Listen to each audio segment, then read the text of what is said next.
Ram Ram coders, मुझे उम्मीद है आप सब बहुत अच्छे होंगे। आज के लीड कोड कॉन्टेस्ट का पहला सवाल। ठीक है। तो यहाँ पर क्या है कि आपको एक पॉजिटिव इंटीजर दिया रहेगा n, और आपको क्या करना है कि उस पॉजिटिव इंटीजर n को आपको जितने भी मोस्ट सिग्निफिकेंट बिट को आपको पॉजिटिव कंसिडर करना है, उसके बाद जो नेक्स्ट डिजिट है उसको नेगेटिव, देन उसके बाद पॉजिटिव। तो इस तरीके से आपको अल्टरनेटिंग हर एक डिजिट को पॉजिटिव नेगेटिव कंसिडर करना है, starting from the most significant digit. इस तरीके से आपको उस पूरे नंबर का डिजिट सम निकालना है, अल्टरनेटिव डिजिट सम, और आपको रिटर्न करना है वही सम क्या है। तो इस क्वेश्चन को करने के बहुत सारे तरीके हो सकते हैं। मैंने किस तरीके से किया है, सबसे पहले तो मैंने क्या किया है कि ये जो पूरा नंबर है उस नंबर को मैंने स्ट्रिंग में कन्वर्ट कर दिया। ठीक है। और उसके बाद से फिर मैंने क्या किया कि जितने भी even digit sorry even index वाले स्ट्रिंग डिजिट्स हैं, ठीक है, उन सभी को पॉजिटिवली ऐड किया मैंने अपने सम में। और जितने भी ऑड इंडेक्स वाले हैं उन सभी को नेगेटिवली ऐड किया, एंड फाइनली आंसर रिटर्न कर दिया। जैसे कि ये जो नंबर है 521, अब इसको मैंने स्ट्रिंग में कन्वर्ट कर दिया, तो ये स्ट्रिंग बन चुका है 521। स्ट्रिंग में कन्वर्ट करने से क्या फायदा हो गया कि अगर आप नंबर में कन्वर्ट करते, ठीक है, नंबर में ही रहने देते, तो आप उसको इंडेक्स बाय इंडेक्स ट्रेवर्स नहीं कर सकते। पर स्ट्रिंग में कन्वर्ट होने के बाद आप इसको इंडेक्स बाय इंडेक्स ट्रेवर्स कर सकते हो, और जीरोथ इंडेक्स आपको पता है हमेशा पॉजिटिव होने वाला है। उसके बाद फिर जो भी ऑड पे आने वाले हैं वो सभी हमेशा नेगेटिव होने वाले हैं, और जितने भी इवन में आने वाले हैं उतने सारे हमेशा पॉजिटिव होने वाले हैं। तो ये आपका काम काफी ज्यादा आसान कर देता है, तो इसलिए मैंने इसको स्ट्रिंग में कन्वर्ट किया। अब अगेन स्ट्रिंग में कन्वर्ट हो चुका है, सिंपल सा। जैसे कि 5 तो प्लस है, ठीक है, क्योंकि अगेन इवन इंडेक्स पे। देन 2 ऑड पे, तो नेगेटिवली ऐड होगा। देन 1 अगेन प्लस पे, तो ये क्या होगा, ये पॉजिटिवली ऐड होगा, तो ये टोटल हो जाएगा 4। ठीक है, तो टोटल हो गया 5 3 4, एंड दैट्स द आंसर। तो मुझे उम्मीद है आपको ये समझ में आ गया होगा। अब इसको कोड करना भी अगेन बहुत ही आसान था। और एक तो आप ये कर सकते हो, या फिर दूसरा जो मुझे कॉन्टेस्ट में बहुत आसानी से, मतलब बहुत जल्दी क्लिक किया, क्योंकि ऐसा चीज हम लोग हर बार करते हैं कि आप एक फ्लैग वेरिएबल लेके चल सकते हो। इनिशियली फ्लैग को आप 1 कर दो, और अगले बार आप क्या करना, फ्लैग को 1 माइनस फ्लैग कर देना। हर बार आप फ्लैग को 1 माइनस फ्लैग करना। तो इससे क्या होगा, फ्लैग एक बार होगा आपका 1, और फिर 1 के बाद क्या होगा 0, फिर 0 के बाद क्या होगा 1, फिर 1 के बाद क्या होगा 0। तो इस तरीके से जब भी हम लोग अल्टरनेटिंग वैल्यू इस्तेमाल करना होता है, तो अभी के लिए तो जरूरत नहीं है, पर आगे जब क्वेश्चन में आपको इतना क्लियर नहीं होगा तो हम लोग ये फ्लैग वेरिएबल यूज करेंगे, तो काम हमारा आसान हो जाएगा। तो ये क्वेश्चन मैंने यूज किया, ठीक है, अल्टरनेटिंग चीज को निकालने के लिए, जो कि थोड़ा सा को इंट्यूटिव होगा जब आप और अच्छे लेवल के क्वेश्चन करोगे, तो हार्ड लेवल के क्वेश्चन। तो यहाँ पर क्वेश्चन क्या है, सॉरी, यहाँ पर कोड क्या है, बिल्कुल सेम टू सेम जैसा हमने बात किया वैसे ही कोड है। तो इससे पहले मैं आपको बता दूं कि हमने एक प्लेसमेंट प्रिपरेशन सीरीज करके बनाया था, जिसमें हमने इस तरीके के सारे क्वेश्चन किस तरीके से सॉल्व होते हैं इंटरव्यू में, किस तरीके से आपको बताना है, वो सारे टॉपिक्स ऑलरेडी कवर्ड हैं। बहुत सारे लोग उसका अच्छे से फायदा उठा रहे हैं, और अच्छे से मतलब काम आ रहा है उनको। तो आपने अभी तक अगर उसको फॉलो नहीं किया, तो वीडियो आई बटन में आ रही है, उसको किस तरीके से फॉलो करना है वो क्या है, आप उसको वहां से जाके फॉलो कर सकते हो। So we continue with this discussion. यहाँ पर क्या है कि सबसे पहले मैंने स्ट्रिंग में कन्वर्ट कर लिया, उसके बाद मैंने आंसर, मतलब इसमें मैं सम स्टोर करने वाला हूँ, और ये फ्लैग जो कि मैंने बोला अल्टरनेटिंग पता करने के लिए मैं चूज करूंगा, फाइंड सॉरी यूज करूंगा। अब अगर फ्लैग है तो इसका मतलब कि मुझे पॉजिटिवली ऐड करना है। अगर फ्लैग फॉल्स है, मतलब फ्लैग का वैल्यू 0 है, तो वहां पर मैं नेगेटिवली ऐड करूंगा, मतलब माइनस के साथ ऐड करूंगा, और फिर फ्लैग को मैं चेंज कर दूंगा, flag equal to 1 minus flag, and finally जो भी आंसर होगा मेरा मैं उसको रिटर्न कर दूंगा। So that's it, that's the code. मुझे उम्मीद है आपको ये समझ में आ गया होगा। अगर इस राम राम कोडर्स, आज के लीड कोड कॉन्टेस्ट का दूसरा सवाल। यहाँ पर आपको स्टूडेंट्स, बहुत सारे स्टूडेंट के इन्फॉर्मेशन दिए हुए हैं। एक स्टूडेंट डिफरेंट एग्जाम्स में कितना परफॉर्म कर रहा है, तो एक स्टूडेंट के बारे में जो इन्फॉर्मेशन है वो आपको एक रो में मिल जाएगी। ठीक है, एक रो में मिल जाएगी। और फिर फाइनली वो स्टूडेंट अलग अलग एग्जाम में कितना कितना स्कोर कर रहा है वो आपको उस रो में इंफॉर्मेशन पता चल जाएगा। अब फाइनली आपको क्या करना है कि एक अगेन आपको एक इंटीजर दिया रहेगा कि आपको उस इंटीजर, मतलब उस इंडेक्स के बेसिस पे, उस इंडेक्स पे कितना वैल्यू है उस बेसिस पे आपको डिक्रीजिंग ऑर्डर में सॉर्ट करना है। ठीक है, और फिर सॉर्ट करने के बाद आपको जो फाइनल एरे होगा वो आपको रिटर्न करना है, किस तरीके से दिखेगा। ठीक है, sort the students, that is the row of the matrix by their scores in the kth zero indexed exam from the highest to lowest, ठीक है, मतलब वही डिक्रीजिंग ऑर्डर में। तो यहाँ पर इस एग्जाम्पल को अगर आप देखेंगे तो यहाँ पर अलग अलग स्टूडेंट के स्कोर दिए हुए हैं। तो के का वैल्यू दिया हुआ है 2, ठीक है, तो जीरो बेस्ड इंडेक्सिंग है तो 2 मतलब थर्ड, ठीक है, थर्ड सेल। तो थर्ड सेल में अलग अलग वैल्यूज है, 9, 11, 3। तो डिक्रीजिंग ऑर्डर में सबसे पहले आना चाहिए 11, देन आना चाहिए 9, देन आना चाहिए 3, ठीक है। और उसी तरीके से उसी कॉरस्पॉन्डिंग में आप सबसे ऊपर 11 वाले रो को कर दोगे, देन आएगा आपका 10 वाला रो, देन आएगा आपका 4 वाला रो। तो बस इतना सही काम आपको करना है। अब इसको करने के अलग अलग तरीके हो सकते हैं। जो कॉन्टेस्ट के टाइम पे मुझे सबसे पहले क्लिक किया कि अगर मुझे सबसे ऊपर जो लार्जेस्ट एलिमेंट है उसका वैल्यू स्टोर करना है, तो मैं कौन से डेटा स्ट्रक्चर का यूज करता हूँ जनरली। तो मैं इन जनरल प्रायोरिटी क्यू का इस्तेमाल करता हूँ। प्रायोरिटी क्यू में जो भी मैं वैल्यू डालूंगा, ठीक है, नॉर्मल जो प्रायोरिटी क्यू होता है तो कुछ इस टाइप से सेट होता है कि आपका जो लार्जेस्ट वैल्यू है हमेशा ऊपर रहेगा। तो मैं क्या करूंगा ना कि प्रायोरिटी क्यू में हर एक रो के केथ जो सेल है, ठीक है, केथ आई कॉमा के, ये वाला जो सेल है उसका वैल्यू और वो किस रो में प्रेजेंट है उसको मैं स्टोर कर लूंगा, ठीक है। तो सबसे पहले मैं रो वाइज रो इटरेट करूंगा। यहाँ पर फर्स्ट रो में गया, फर्स्ट रो में केथ सेल का क्या वैल्यू है 9, और इस रो का क्या इंडेक्स है 0, ठीक है। फिर आगे बढ़ते हैं, नेक्स्ट रो में केथ सेल का क्या इंडेक्स है, सॉरी क्या वैल्यू है 11, और एक इस रो में प्रेजेंट है 1th रो में। फिर आगे बढ़ते हैं, और सॉरी ये प्रायोरिटी क्यू में जा रहा है तो ये ऊपर आ जाएगा 11, 1, ठीक है। नेक्स्ट रो में जाते हैं, उसका केथ सेल का क्या वैल्यू है, उसका केथ सेल का वैल्यू है 3, और ये सेकेंड रो का है, ठीक है। तो यहाँ पर इस तरीके से आ गया प्रायोरिटी क्यू में आपका। अब मैं क्या करूंगा, इस प्रायोरिटी क्यू से ना एक एक करके एलिमेंट को निकालूंगा। सबसे पहले आया फर्स्ट रो वाला एलिमेंट, तो मैं एक अलग से 2D वेक्टर बना दूंगा, 2D एरे बना दूंगा, और उसमें इस एरे का जो भी फर्स्ट सॉरी फर्स्ट रो में जितने मतलब जो भी एलिमेंट थे उनको मैं कॉपी कर दूंगा। तो इसमें फर्स्ट रो में जो भी एलिमेंट्स थे वो सारे आ गए। फिर इसको मैं हटा दूंगा। फिर नेक्स्ट पे है 0, ठीक है। तो अब 0th रो में जितने सारे एलिमेंट्स हैं, ठीक है, वो आ जाएंगे। तो 0th रो यहाँ पर कॉपी हो गया। फिर नेक्स्ट इसको मैंने रिमूव किया, देन सेकेंड रो में जितने सारे एलिमेंट्स हैं वो आ जाएंगे, ठीक है। तो सेकेंड रो में जितने सारे एलिमेंट्स हैं वो आ गए, ठीक है। सिंपल से। अब ये इम्प्लीमेंटेशन का है, आप इम्प्लीमेंट किस तरीके से करते हो सकता है कि आप इसे टफ वे में करो, हो सकता है आप इसे इजी वे में करो, that totally depends upon you. पर मुझे कॉन्टेस्ट के टाइम पे ये सबसे जल्दी क्लिक किया तो मैंने इस तरीके से किया। अब इम्प्लीमेंटेशन पे आ जाते हैं। उससे पहले अगेन मैं आपको बता दूं कि अगर आपको इस तरीके के क्वेश्चंस में दिक्कत आते हैं तो हमने पूरा का पूरा एक डिटेल्ड प्लेसमेंट प्रिपरेशन सीरीज बनाया है, जिसको बहुत सारे बच्चे फॉलो करके अच्छा परफॉर्म कर रहे हैं अपने ऑनलाइन असेसमेंट में, अपने इंटरव्यूज में। आप उसको फॉलो कर सकते हैं। और हमारा ongoing DSA plus CP problem solving series तो चल ही रहा है, जिसको आप फॉलो कर रहे होगे और बहुत सारे लोग फॉलो कर रहे हैं और इस तरीके के क्वेश्चन बना रहे हैं, बहुत अच्छे से बना रहे हैं। तो अगर आपको अभी तक नहीं पता तो आप वीडियो आई बटन में आ रही होगी, उनको देख के फॉलो कर सकते हो। चलिए आ जाते हैं फिर वापस हम लोग कोड एक्सप्लेनेशन पे। तो यहाँ पर देख सकते हो आप लोग क्या है, सबसे पहले मैंने प्रायोरिटी क्यू डिफाइन किया। और प्रायोरिटी क्यू में मुझे दो चीज का जरूरत था, एक कि केथ सेल का क्या वैल्यू है, ठीक है, उसके बेसिस पे सॉर्टिंग होना है। और फिर दूसरा मुझे क्या इंफॉर्मेशन चाहिए कि वो किस रो का केथ वैल्यू का इंफॉर्मेशन है। अब अगेन मैं पूरे के पूरे मैट्रिक्स में इटरेट करूंगा, ठीक है, हर एक रो में जाऊंगा और केथ सेल का जो वैल्यू है उसको मैं पुश करूंगा अपने प्रायोरिटी क्यू में, एंड देन वो किस रो का है उस रो का मैं इंफॉर्मेशन पुश करूंगा। देन अगेन मैंने एक 2D वेक्टर इनिशियलाइज कर लिया। अब मैं क्या करूंगा, प्रायोरिटी क्यू में जाऊंगा, टॉप के एलिमेंट्स को निकालूंगा, और उधर से मुझे क्या मिल जाएगा, उससे उधर से मुझे मिल जाएगा कि हाँ ठीक है, अभी किस इंडेक्स सॉरी किस रो का एलिमेंट, किस रो के एलिमेंट्स मुझे कॉपी करने हैं, ठीक है। उसको मैं अपने जो न्यूली डिफाइंड वेक्टर है उसमें मैं इंसर्ट कर दूंगा, ठीक है। फिर इसी तरीके से काम आगे चलते चलेगा जब तक प्रायोरिटी की आपका एम्प्टी ना हो जाए। प्रायोरिटी की एम्प्टी हो गया मतलब आपने पूरे के पूरे जितने भी रोज थे उन सभी को इसमें कॉपी कर लिया है। अब फाइनली जो भी आपका आंसर है ये सॉर्टेड एरे आपका आ चुका है, इसको आप रिटर्न कर सकते हो। So that's it, that is the code. मुझे उम्मीद है आपको ये समझ में आ गया होगा।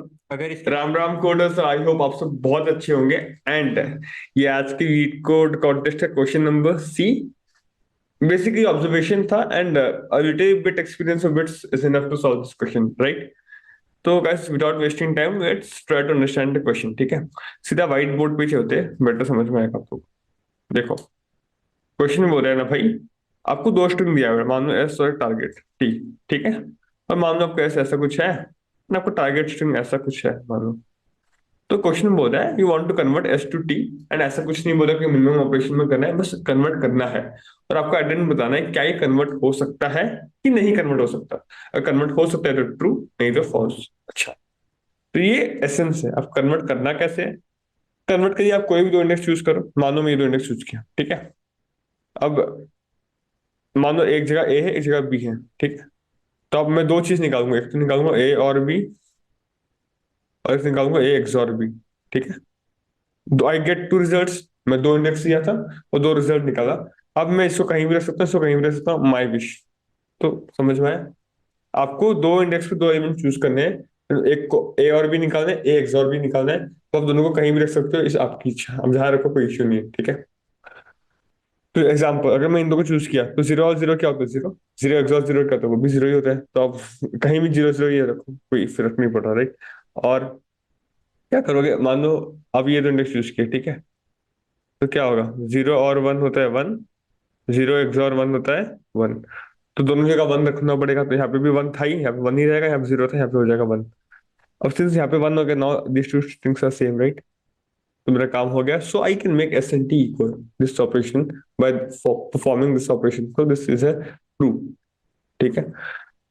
तो ये क्वेश्चन है, राइट। और करेंगे कैसे, करने से पहले थोड़ा बहुत ऑब्जर्वेशन करते हैं। ऑब्जर्वेशन मतलब भाई आपको बताओ, बिकॉज हम लोग क्या करें हर ऑपरेशन में दो बिट चूज कर रहे हैं, we are choosing two bits, and we are doing their or and XOR and replacing the two bits with this two newly formed bits, right.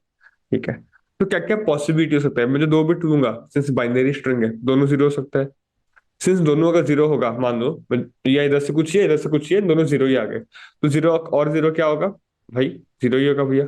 Zero XOR zero क्या होगा, क्या होगा, zero ही होगा। बोलो यार, मरे वो हो क्या, राइट यार। अच्छा, अगर जीरो जीरो है तो जीरो जीरो रहेगा, तो मतलब कभी भी कुछ फायदा नहीं है। मतलब अगर मैं दो इंडेक्स चूज करूँ, हाँ दोनों जीरो है, तो वो ऑपरेशन करने के बाद भी दोनों जीरो ही रहने वाले हैं, it has no sense, right. अच्छा भैया, अगर जीरो वन हुआ या वन जीरो कुछ भी हुआ तो क्या होगा, ऑर्डर मैटर नहीं करता, बिकॉज मैं बोला ना, आप जो भी नया बना रहे हो उसका ऐसा नहीं कि आप उसको और भी कोई इधर ही देखोगे, एक्सॉर भी कोई इधर ही देखोगे, ऐसा कुछ भी नहीं है, राइट। अब और को यहाँ रख सकते हो, एक्सॉर को यहाँ रख सकते हो, इट्स टोटली फाइन, तो ऑर्डर मैटर नहीं करता। कुछ भी हुआ तो जीरो और वन क्या होता है, वन। जीरो एक्सॉर वन क्या होता है, वन। क्या सीखने को मिला है ऐसे भैया, कि अगर हम लोग को कहीं जीरो का वन बनाना है, इफ वी वांट, कोई कहीं जीरो है बट हम लोग चाहते हैं कि वो वन बन जाए भैया, तो हम लोग क्या कर सकते हैं, हम ये ऑपरेशन कर सकते हैं, है ना। मतलब अगेन कि भैया स्ट्रिंग में मान लो ऐसा कुछ है, इसी में अभी जो अपने लास्ट एग्जांपल के थे बेस्ट भाई, इसमें क्या था, वो जीरो जीरो वन जीरो और वन जीरो वन जीरो, तो हम लोग चाहते थे कि यहाँ पे भाई वन बन जाए। दैट्स वाज आवर डिजायर कि यहाँ पे वन बन जाए, पर वन था नहीं। एंड हम लोग को पता है ये एक ऑपरेशन ऐसा कुछ होता है कि अगर हम एक जीरो एक वन जाएंगे तो दोनों वन बना देता है, मतलब जहां वन था वहां तो वन आ ही जाएगा बनने के बाद भी, और जहां जीरो था वहां भी वन आ जाएगा, राइट। तो यहाँ जीरो हम लोग चाहते हैं यहाँ वन आ जाए, तो we pair it with some one, right. इन दोनों का हम पेयरिंग कर देंगे आपस में तो दोनों वन हो जाएंगे, तो ये तो अनइम्पैक्टेड रहेगा एंड ये भी वन हो जाएगा। तो basically this operation is useful, कब काम आएगा, तो हम लोग को किसी जीरो को वन बनाना है, राइट। जीरो को वन बनाने में दिस ऑपरेशन इज यूजफुल। अच्छा, और क्या भैया बच गया, क्या बच गया, वन वन, राइट। अच्छा, वन वन होगा तो भैया वन और वन क्या होता है, वन। वन एक्सॉर वन क्या होता है, जीरो। तो मतलब भैया इनिशियली दोनों वन था, अब एक वन एक जीरो, यानी कि अगर आपने को कोई वन को जीरो बनाना है, we can use this operation. एक जगह वन था, तो देखो अब दो वन दिए दो जगह से, अब वन जीरो रिप्लेस किए हैं, तो एक जगह तो वन था वहां पे फिर भी वन ही जाएगा, तो वहां कोई इंपैक्ट नहीं पड़ा, पर एक जगह वन था वहां जीरो हो गया। If you want to convert some one to zero, this you can use this operation. मान लो ऐसा कुछ क्वेश्चन होता है आपको, राइट, ठीक है। तो आपको इधर वन इधर जीरो चाहिए, अब ये दोनों को उठाओगे, वन वन हो जाएगा, आपको पता है one zero, you put here one again, you put here zero, no, you are getting point, right. Right, बनता है, समझ में आ रहा है, राइट, ठीक है। तो अपने को समझ में आया भैया कि ये ऑपरेशन तो कुछ काम का नहीं है दो जीरो देने का। और अगर किस कहीं पे जीरो है, हम लोग चाहते हैं वहां वन बन जाए, तो what we will do, we will pair it with some other one. कहीं पे जीरो है, देखो कंफ्यूजन क्या है, कहीं पे का जीरो है, वी वांट कि ये वन बन जाए, तो हम लोग क्या करेंगे, एक ऐसा इंडेक्स चूज करेंगे जहाँ पे ऑलरेडी वन है, जहाँ पे ऑलरेडी वन है, और क्या कर देंगे भाई इसको, ये तो उसके ऑपरेशन के बाद भी ये तो वन ही रहेगा, चेंज नहीं होगा, पर ये इंडेक्स चेंज होकर वन हो जाएगा, क्योंकि हम लोग का नीड सेटिस्फाई कर देगा, हमको नीड था कि ये 0 1 बन जाए, और भैया कहीं वन है हम चाहते हैं 0 बन जाए, तो कोई दिक्कत नहीं। Again we choose an index which has one, again we choose an index which has one. ठीक है भैया, चूज कर देंगे और चूज कर देंगे भैया, हम लोग को पता है ऑपरेशन करने के बाद क्या होगा, ये तो अगेन वन ही रहेगा, ये हो जाएगा 0, दैट वाज आवर टारगेट भाई, 0 बन जाए एंड वी आर डन। तो मतलब भैया क्या समझ में आया, मतलब भैया ये कुछ समझ में आ रहा है कि हमको स्ट्रिंग हम देखते हैं कि डिफरेंट पोजिशन क्या है, मतलब डिफरेंट क्या ही होगा, 0 1, इधर 0 इधर 1 डिमांड है, इधर 0 इधर 1 डिमांड है भैया, तो what we can do, we can choose some index जहाँ पे 1 है उसी स्ट्रिंग में, and we can change 0 to 1, we can swap swap it to 1, and भैया अगर 1 है एंड हम चाहते हैं वहां 0 बन जाए, तो again we can choose some index, we can swap that value to 0। But जो हमारा हेल्पर है, हेल्पर इंडेक्स है, जैसे इस केस में हेल्प करे हम लोग को, हम लोग का 0 को 1 करने में, इस केस में हेल्प करे हम लोग को 1 को 0 करने में, वो कौन से इंडेक्स है जो हम लोग को हेल्प करता है हमेशा, जहाँ पे 1 हो, जहाँ पे 1 है सिर्फ वही हम लोग को हेल्प करता है हमेशा हमारा काम को अचीव करने में, राइट, सिर्फ वही हम लोग को हेल्प करता है हमारे काम को अचीव करने में, राइट, है ना बोल। तो मतलब क्या नेसेसरी कंडीशन है भैया, कि भैया जो स्ट्रिंग एस है ना हम लोग का, जो हम लोग का स्ट्रिंग एस है उसमें एक वन, एक ना एक वन तो कहीं होना चाहिए भैया, कहीं भी अगर एक वन भी भैया हो गया ना, इफ देर इज वन, एक बार भी है, तो उसको यूज करके हम बाकी सारे इंडेक्स को ठीक कर सकते हैं, संवार सकते हैं। अगर उसको यूज करके बाकी सब इंडेक्स को संवार देंगे, तो उस इंडेक्स को कौन संवारेगा, अब सिंस बाकी सबको हम ठीक कर चुके हैं, बाकी आपका एस में कहीं भी वन है, ठीक है, मान लो यहाँ पे वन है और बाकी से तो कुछ कुछ था, ठीक है, ये आपका टारगेट स्ट्रिंग है, तो मान लो कि इधर 0 है इधर 1 है, you require 1 here, so what you combine this to index, right, ये तो 1 ही रहेगा, ये भी 1 बन जाएगा, इधर 1 था यहाँ पे 0 था, अगेन आप इन दोनों को कंबाइन कर देना, क्या होगा भैया, इधर 1 का तो 0 बना देंगे, आपको पता है, एंड ये 1 का 1 ही रहेगा, इधर कुछ था 0 था इधर 1 था भैया, तो अगेन कंबाइन करो, इस 0 को 1 बना दो, तो आप इसको यूज करके हर बार ऑपरेशन करते चलो, करते चलो, करते चलो, करते चलो, काम हो जाएगा भैया। एडेंड इधर भैया 0 का तो ये खुद ही अलग हुआ था, ठीक है, इसको यूज करके आप सबको ठीक कर दिया, आप एस के सबको ठीक कर दिया इसको यूज करके, अब आपको इसको ठीक करना है, तो कहीं ना कहीं इधर इसमें अब 1 और एक जगह पे बन गया होगा ना, you want to make this 1 0, तो इस पूरे स्ट्रिंग में कहीं ना कहीं और कोई जगह पे 1 बना होगा, जहां भी स्ट्रिंग में पूरे स्ट्रिंग में 1 बना होगा, तो अब कोई बोलेगा भैया पूरे स्ट्रिंग में 1 मतलब देखो, आप इसको यूज करके सबको ठीक कर दिए, अब आपको इसको अगर ठीक करना है तो मैं बोला कहीं ना कहीं इस पूरे स्ट्रिंग में 1 होगा ही होगा, उसको यूज करके फिर इसको आप ठीक कर, और 1 बना होगा, तो ये 1 को आप हेल्पर यूज करेंगे, क्योंकि ये तो चेंज होगा नहीं, 1 का तो 1 ही रहता है, और इसको हम 0 बना देंगे। बट अब खाली आखिरी केस जो आता है भैया, अगर इसमें 1 हुआ ही नहीं तो कहीं भी 1 नहीं बना, हर जगह 0 ही है, एक बार प्रैक्टिकल सोचा ऐसा होगा, मतलब हम एक 1 को यूज इसको हेल्पर यूज करके सबको ठीक कर दिए, और हम भैया जब इसको ठीक करने का बारी आएगा, सिंस यहाँ पे 0 है, मान लो कि हेल्पर की जगह यहाँ पे 1 होता तो हमारा काम हो गया, यहाँ पे 1 नहीं है यहाँ पे 0 है, अब इसको इस तरह सबको तो ठीक कर दिया, अब इसको कौन ठीक करेगा, तो हम बोले ठीक है भाई, इसको ठीक करने के लिए we can use any of this, right, जो कहीं भी 1 तो बना ही होगा, तो मानो इधर 1 बना है, 1 1, तो इसको यूज करके हम इसको ठीक कर देंगे भैया, काम हो जाएगा। अब एक केस सारे कि भैया कहीं भी 1 नहीं बना तो क्वाइट पॉसिबल, कहीं भी अगर 1 नहीं बना मतलब सब जगह 0 है, और अगर सब जगह 0 है मतलब क्या, ये इधर भी 0 ही है, तभी तो सब जगह 0 है ना, सब जगह 0 है, तो मतलब स्ट्रिंग टारगेट पूरा ही का पूरा 0 है, क्योंकि बाकी सब अपने कॉन्सेंट्रेशन पोजीशन अचीव कर चुके हैं, तो सब 0 अचीव किए हैं, तो मतलब स्ट्रिंग टारगेट पूरा का पूरा 0 था, तो हम ये चेक कर सकते हैं क्या स्ट्रिंग टारगेट में एक भी 1 है, क्योंकि इसमें एक भी 1 होगा, वो कहाँ होगा, कहीं भी होगा, इधर हुआ तो ये 1 हो चुका होगा, या फिर इधर हुआ तो ये इससे कंबाइन हो, कहीं ना कहीं 1 होगा, तो उसका कॉरस्पॉन्डिंग इंडेक्स 1 होगा, जो कि हम लोग करंट हेल्पर के तौर पे उसको यूज कर सकते हैं, ठीक है, कहीं ना कहीं तो 1 होगा, अगर इधर 1 हुआ तो यहाँ ये फाइनली 1 बन चुका होगा, we want to convert this we can use it as an help, अगर इधर ही 1 हुआ तो हम लोग को जरूरत ही नहीं कुछ भी करने का, तो कहीं ना कहीं तो 1 का होगा। हम लोग क्या देखना चाहिए भैया, हम लोग का स्ट्रिंग इनिशियल इसमें एक 1 हो जाए हेल्पर के लिए, और टारगेट में भी कम से कम एक 1 हो जाए, ताकि हेल्पर को जो हेल्प कर सके, ठीक है, तो ये बस इतना सा हो जाएगा तो पक्का कुछ भी दे तो हम लोग काम कर देंगे, बस इतना सा होना पड़ेगा, नहीं तो हमारा काम नहीं हो पाएगा। ये तो हम मिनिमम यूज किए, मिनिमम एक इंडेक्स यूज करके सारा काम कर दिए, तो इतना तो चाहिए कभी, राइट। और ये सब का आपको फ्लुएंसी चाहिए, तो भाई मैं रिक्वेस्ट करूंगा पीपीएस का बिट्स प्लेलिस्ट 10 वीडियो है, पूरा बिट्स इतना स्ट्रांग हो जाएगा ना भाई, मुकाबला फिर आपका कोई नहीं कर पाएगा, ठीक है। एंड अभी सीपी सीरीज चल रहा है, कंप्यूटर प्रोग्रामिंग का series, first time on YouTube, इतना डिटेल में एक एक कंसेप्ट एक्सप्लेन करें कि भाई ये क्यों होता है, भाई इसको करने से क्या फायदा है, भाई लॉजिक कैसे बनाना है, भाई 1200 रेटिंग का क्वेश्चन कैसे करना है, 1600 रेटिंग का क्वेश्चन कैसे करना है, आरएम फेस अलग है, अस्तित्व फेस अलग है। ये सब आपको कुछ समझ में नहीं आ रहा मैं क्या बात कर रहा हूँ, देखिए आई टैब में वीडियो आ रहा हो या फिर सर्च कीजिए bro coders CP series RM phase, आप समझ जाएंगे, first time ever on YouTube, ठीक है। ओके, मैं कोड दिखा देता हूँ भाई, सिंपल है, कुछ भी कोड में तो नहीं है, ये तो बेस केस आपको पता है कि इनिशियली दोनों बराबर हुए तो कुछ करना ही नहीं है आपको। अब आओ यहाँ पे, F1 F2 फॉल्स, तो मैं अगर स्ट्रिंग एस में एक भी वन है तो मेरा हेल्पर बन गया, तो F1 ट्रू, और टारगेट में अगर एक भी वन है तो मेरा F2 भी बन गया, F2 को भी ट्रू कर दिया, अब खत्म। अगर दोनों में एक एक वन है तो रिटर्न ट्रू, नहीं तो फॉल्स। भाई बच्चे हो क्या यार, ये तो आप कर ही पाओगे राइट। बस इतना ही था भाई, अगर समझ में आ गया then do like the video, do appreciate us. ध्यान राम रखना। राम कोडर्स। तो आज के लीड कोड कॉन्टेस्ट का चौथा सवाल। तो इस क्वेश्चन में क्या है कि आपको एक एरे दिया हुआ है, आपको उस एरे को स्प्लिट करना है, और स्प्लिट जब भी करोगे तो उसका कुछ कॉस्ट आएगा, उस कॉस्ट को आपको मिनिमाइज करना है। अब ये कॉस्ट क्या है? ये कॉस्ट है sum of importance value of each sub array of the split. अब ये इंपॉर्टेंस वैल्यू क्या है? इंपॉर्टेंस वैल्यू है आपका के plus trimmed value of that सब एरे लेंथ।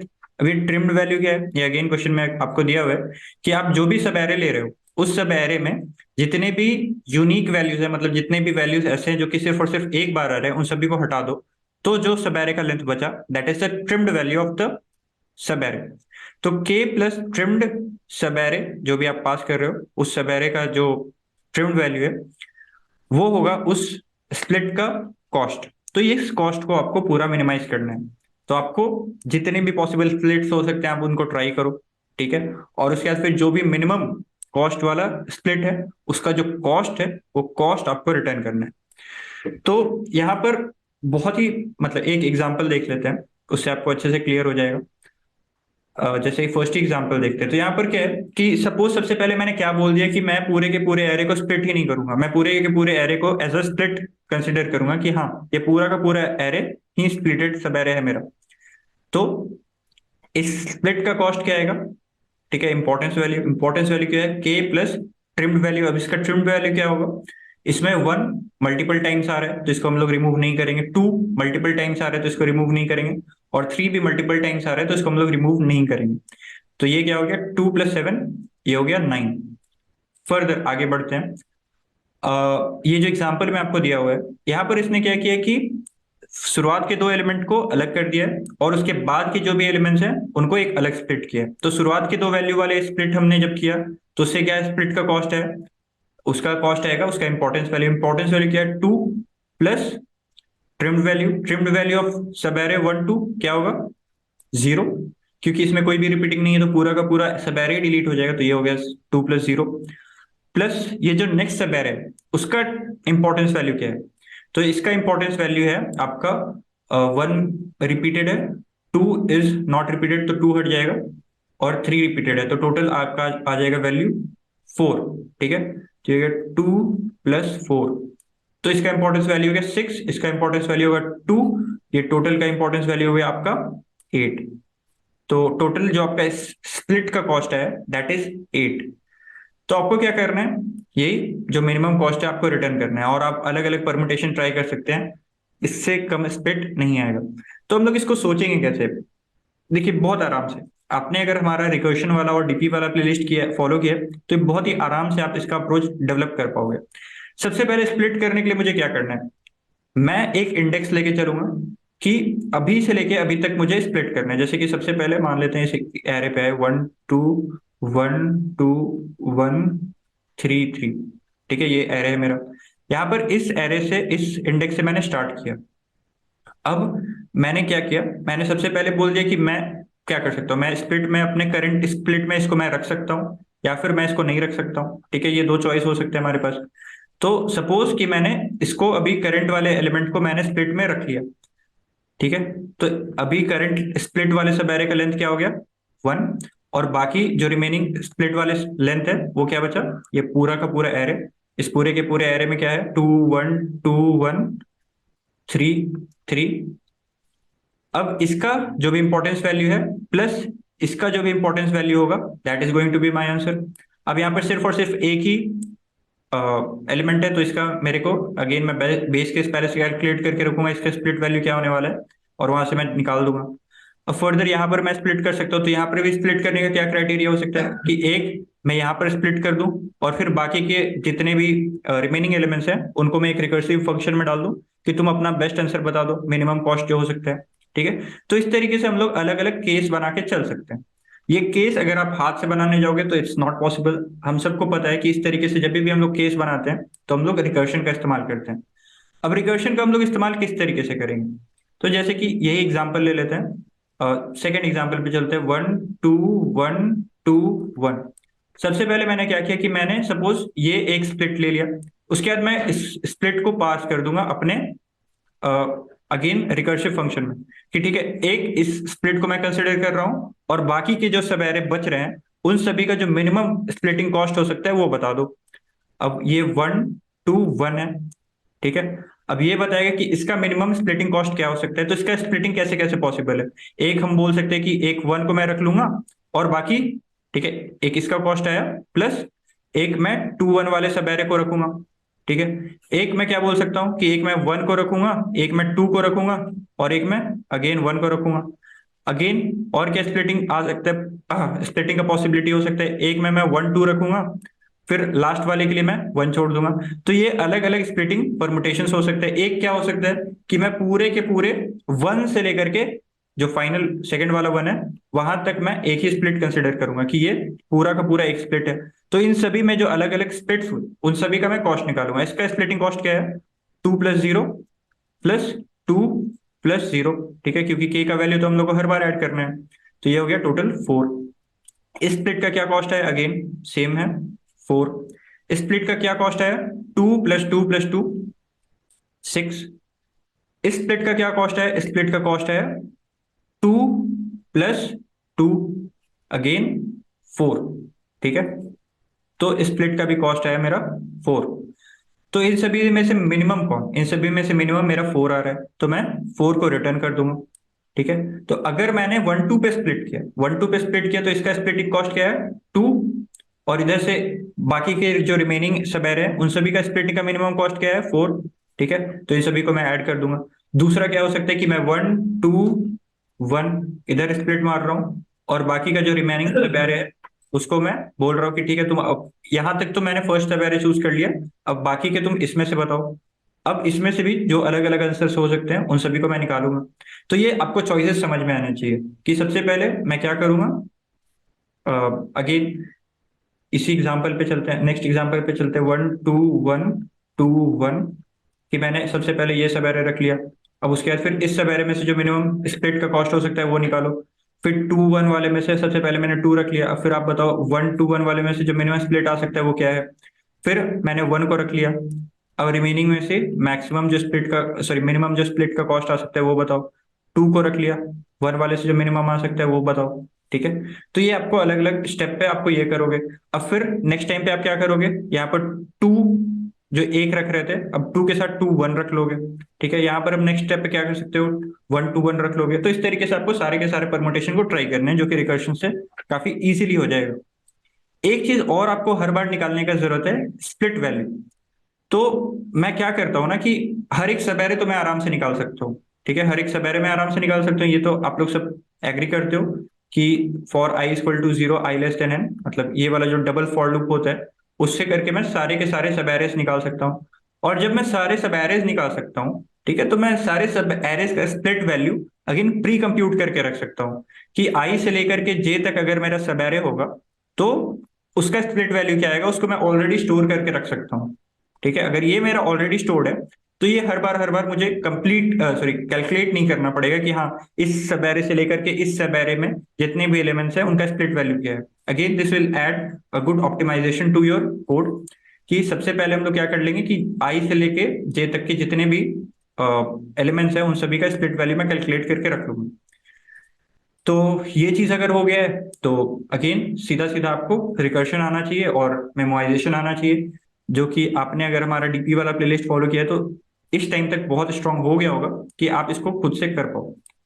तो एक बार देख लेते हैं मैंने इसको किस तरीके से कोड किया है। और अगर आपको नहीं पता तो अभी हमारा एक DSA plus CP CP problem solving course भी चल रहा है, जहां पर इस तरीके के क्वेश्चन किस तरीके से हम ऑनलाइन असेसमेंट में एंड कोडिंग इंटरव्यूज में सॉल्व करें, वो हम लोग अच्छे से डिस्कस कर रहे हैं। तो आप उसको एक बार फॉलो कर सकते हो। उसको फॉलो करने के बाद आपको ये सारे क्वेश्चन बहुत आराम से बनेंगे। और अभी हमने डीपी वाले प्लेलिस्ट में इस टाइप का क्वेश्चन कवर भी किया है, तो इसलिए ये क्वेश्चन कर पाना। और भी हमारे जो स्टूडेंट्स हैं वो सारे परफॉर्म कर रहे हैं अच्छा, ये सारे क्वेश्चन को सॉल्व कर रहे हैं। तो again you can consider following, और ये पूरा का पूरा फ्री है, नॉट पेड। तो आप देख सकते हो। एक बार देख लेते हैं मेरा कोड क्या है। तो सबसे पहले मैंने क्या किया है कि एक स्प्लिट करके मैंने सारे के सारे अलग अलग जो स्प्लिट हो सकते हैं उन सभी का स्प्लिट वैल्यू मैंने स्टोर कर लिया है। सॉरी, ट्रिम वैल्यू मैंने स्टोर कर लिया है। और ये ट्रिम वैल्यू को मैंने स्टोर किया है स्प्लिट 2D वेक्टर मैंने, सॉरी 2D एरे मैंने डिक्लेयर कर लिया कि आई से लेकर जे तक अगर मैं स्प्लिट कर रहा हूँ तो उसका ट्रिम वैल्यू क्या आने वाला है उसको मैंने स्टोर कर लिया है। अब ये किस तरीके से स्टोर हुआ है, बिल्कुल सिंपल से है कि मैं आई से लेकर के जे तक जाऊंगा, और वो अगर एलिमेंट मेरे को पहली बार मिल रहा है तो मैं इसको छोड़ दूंगा, और अगर दूसरी बार मिल रहा है तो उसका फ्रीक्वेंसी मुझे 2 बार काउंट करना पड़ेगा, क्योंकि पहली बार तो मैंने इग्नोर कर दिया, अभी दूसरी बार आ रहा है तो इसको मुझे इंक्लूड करना है ना, तो इसका फ्रीक्वेंसी क्या हो जाएगा 2। अब तीसरी बार आ रहा है तो इसका फ्रीक्वेंसी सिर्फ और सिर्फ 1 से बढ़ेगा, चौथी बार आ रहा है तो सिर्फ और सिर्फ इसका फ्रीक्वेंसी 1 से बढ़ेगा, पर जब 2 आएगा तो उसका फ्रीक्वेंसी 2 से बढ़ेगा। ठीक है। अब यही इस तरीके से मैं उसका फ्रीक्वेंसी को अपडेट कर दूंगा, सॉरी ट्रिम वैल्यू को अपडेट कर दूंगा। और आई से लेकर जे तक अगर मैं सब एरे रख रहा हूं तो उसका ट्रिम वैल्यू क्या होने वाला है उसको मैं स्प्लिट ऑफ आई जे में स्टोर कर लूंगा। फर्दर मैं एक रिकर्सिव फंक्शन कॉल कर दूंगा नम्स ऑफ, जिसमें मैं नम्स एरे और के वैल्यू अगेन कि हर एक का कॉस्ट में मुझे क्या ऐड करना है, और आई मतलब अभी मैं कहाँ से स्प्लिट करने वाला हूँ वो मैं स्टोर करके भेज दूंगा। अब ये रिकर्सिव फंक्शन किस तरीके से होने वाला है, ये रिकर्सिव फंक्शन भी अगेन बहुत ही सिंपल है, हमने इस तरीके का प्रॉब्लम बहुत डिस्कस किया है। तो यहाँ पर सिंपल सिंपल सा बेस केस कि अगर आपका ये पार कर चुका है इंडेक्स को, सॉरी एरे को, तो वहां पर से आपको रिटर्न 0 करना है। और अगेन यहाँ पर मैं कैलकुलेट कर एक वैल्यू वेरिएबल स्टोर कर लूंगा इंट मैक्स स्कोर। ठीक है, जहां पर अभी तक का जो भी स्प्लिट का मिनिमम स्कोर आ सकता है उसको मैं यहाँ पर स्टोर करने वाला हूँ। और करंट स्प्लिट में क्या करूंगा कि आईडीएक्स से मुझे मुझे स्प्लिट करना चालू करना है, आईडीएक्स से लेकर के मैं आई तक करंट में स्प्लिट करूंगा, और i+1 से जो लास्ट तक है वहां तक के लिए मैं छोड़ दूंगा कि हाँ तुम सॉल्व फंक्शन में अगेन मैं डाल दूंगा, बोलूंगा कि तुम अपना जो मिनिमम स्प्लिट का वैल्यू हो सकता है तुम मुझे रिटर्न करो। For now I am doing this कि मैं इंडेक्स से लेकर के आई तक का स्प्लिट कर रहा हूं, और इसके लिए मैं कॉल कर दे रहा हूं कि तुम फिर से मुझे इस इंडेक्स से एंड इंडेक्स तक में जो भी मिनिमम स्प्लिट का वैल्यू हो सकता है वो तुम रिटर्न करके दो। तो ये मैंने यहाँ पर करंट स्प्लिट का वैल्यू स्टोर किया कि करंट स्प्लिट का वैल्यू क्या हो जाएगा के प्लस स्प्लिट ऑफ इंडेक्स से लेकर के आई तक के जो भी स्प्लिट हो रहा है उसका वैल्यू, प्लस जो रिमेनिंग सब एरे है उसको जब आप स्प्लिट कर दोगे तो उसका मिनिमम कॉस्ट क्या आएगा वो कॉस्ट।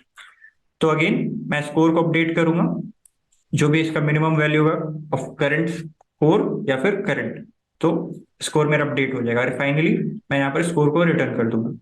अब यहाँ पर मेमोराइजेशन कैसे करेंगे हम लोग, अगर मान लो मैंने करंट इंडेक्स पर से स्प्लिट का वैल्यू ऑलरेडी स्टोर किया हुआ है कि हाँ अगर इस एलिमेंट से, सॉरी इस इंडेक्स से मैं स्प्लिट करूं तो स्प्लिट का मैक्सिमम, सॉरी मिनिमम वैल्यू क्या आ रहा है, अगर मैंने ऑलरेडी स्टोर किया हुआ है तो मैं वहां पर उसको रिटर्न कर दूंगा।